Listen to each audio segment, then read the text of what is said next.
Maayong buntag sa inyong tanan igsoon no. Niya na pud ko nga mo share sa pulong sa Ginoo.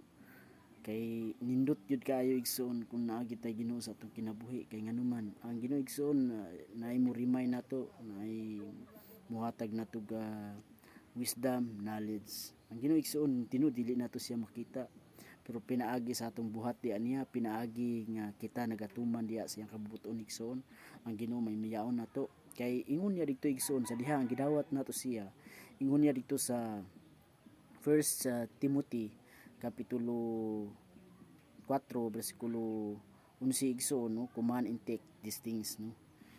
Isugo ug gitudlo kining mga butanga igsoon. Once nga gidawat nimo si Kristo, i-share ang iyang pulong igsoon aron ang Ginoo uban nimo.